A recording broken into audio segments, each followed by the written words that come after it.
BTC অঞ্চলৰ মুছলমানসকলে তেওঁক ভোট দি মানে ভুল এটা কৰিলি যে এই কথাখিনি উপলব্ধি কৰিছে বুলি কোৱা কথাটো হাগ্ৰামা মহিলাৰীৰ মুখৰ পৰা খুব আজি ক'ত এভিএমছৰ টাইচন হৈছে আইছো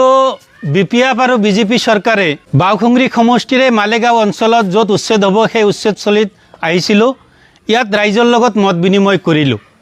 ৰাইজৰ এটাই দাবী কোনো পদ্ধতিয়েই এই উচ্ছেদ তেওঁলোকে মানি নলয় আৰু আমি এজন মুছলমান যুৱক হিচাপে হাগ্ৰামা মহিলাৰী আৰু বিজেপি চৰকাৰ যেটো আছে তেওঁলোকক অনুৰোধ জনাইছোঁ এই নিৰীহ এই খিলঞ্জীয়া মানুহখিনিক আপোনালোকে কোনো পদ্ধতি যাতে উচ্ছেদ নকৰে ইয়াত তেওঁলোকৰ পূৰ্বপুৰুষ শুই আছে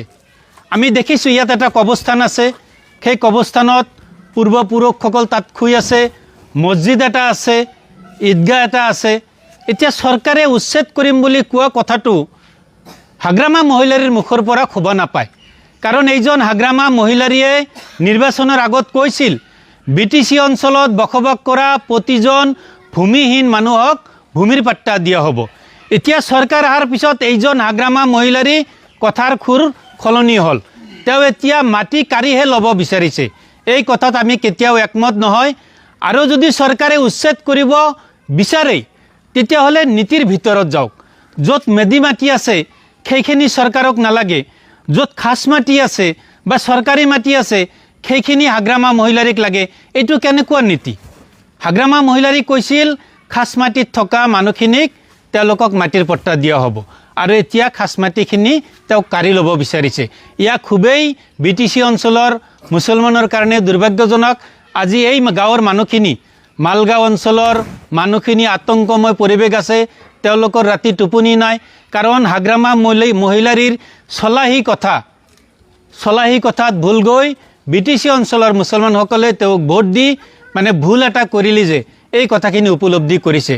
আমি কৈছোঁ হাগ্ৰামা মহিলাৰী ডাঙৰীয়াক তেওঁৰ যিখিনি চেলা চামুণ্ডা আছে বিপিএফ দলৰ নেতাকৰ্মী সুলতান আলম কামাল আজাদ শাহজাহান আলী আহমেদ আৰু যিসকল ভণ্ড জাতীয় নেতা যিসকলে মানে চিঞৰি আছিল নিৰ্বাচনৰ আগত বোলে হাগ্ৰামা মহিলাৰীৰ চৰকাৰটো আনিব লাগে তেওঁলোকে মানে এতিয়া জহাই ফুৰে বোলে তেওঁলোকৰ কাৰণে চৰকাৰ হৈছে আজি ক'ত এভিএমছৰ টাইচন হুছেইন আজি ক'ত আমছুৰ ইমতিয়াজ হুছেইন আজি ক'ত নেমছুৰ